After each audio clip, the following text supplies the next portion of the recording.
ભરૂચમાં વસ્તી ગણતરી 2027 માટે જનજાગૃતિ. ધારાસભ્ય રમેશ મિસ્ત્રીની નાગરિકોને અપીલ. ભરૂચ જિલ્લામાં વસ્તી ગણતરી 2027 અંતર્ગત નાગરિકોને સક્રિય ભાગીદારી માટે પ્રેરિત કરવા ભરૂચના ધારાસભ્ય રમેશ મિસ્ત્રી અને ઇન્ચાર્જ અધિક જિલ્લા મેજિસ્ટ્રેટ પાર્થ જયસ્વાલે સત્તાવાર પોર્ટલ પર સ્વયંભૂ રીતે સેલ્ફ ઇમ્યુનેશન પ્રક્રિયા પૂર્ણ કરી હતી. ધારાસભ્ય રમેશ મિસ્ત્રીએ નાગરિકોને અપીલ કરતા જણાવ્યું હતું કે વસ્તી ગણતરી દેશના વિકાસ, શિક્ષણ, આરોગ્ય અને લોક કલ્યાણની યોજનાઓ માટે મહત્વપૂર્ણ આધાર છે. જિલ્લા વહીવટી તંત્ર મુજબ તારીખ 17 થી 31 મે દરમિયાન નાગરિકો ઓનલાઈન સ્વયં ગણતરી કરી શકશે, જ્યારે 1 થી 30 જૂન દરમિયાન ગણતરીદારો ઘરે ઘરે જઈ માહિતી એકત્રિત કરશે. જિલ્લા તંત્રએ તમામ નાગરિકોને આ મહત્વના રાષ્ટ્રીય કાર્યમાં સક્રિય સહભાગી બનવા અપીલ કરી છે. સમગ્ર દેશમાં આજથી વસ્તી ગણતરીના કાર્યક્રમની શરૂઆત કરવામાં આવી છે.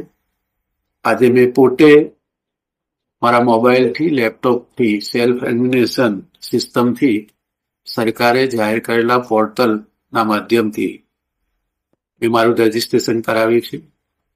હું સમગ્ર ભરૂચ શહેર, ભરૂચ વિધાનસભા અને ભરૂચ જિલ્લાના નાગરિક ભાઈઓ બહેનોને, મતદાર ભાઈઓ બહેનોને વિનંતી કરું છું કે આ પ્રક્રિયા ખૂબ જ સરળ છે, ઝડપી છે અને આપણા બધાના જ હિતમાં છે.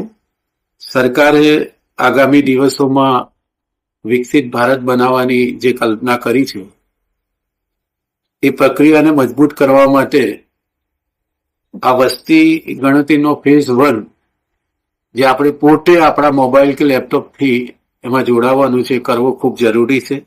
31 મે સુધી આ પ્રક્રિયા ચાલશે.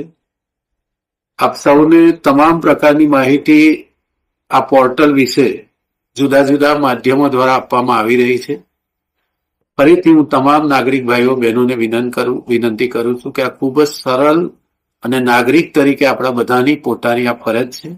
ભારત સરકાર આખા દેશમાં આ પ્રકારનો ફેઝ 1માં વસ્તી ગણતરીના તબક્કાનો પ્રારંભ કર્યો છે. ફરીથી હું આપને કહું છું કે મેં પોતે આજે મારું રજીસ્ટ્રેશન કરાવ્યું છે.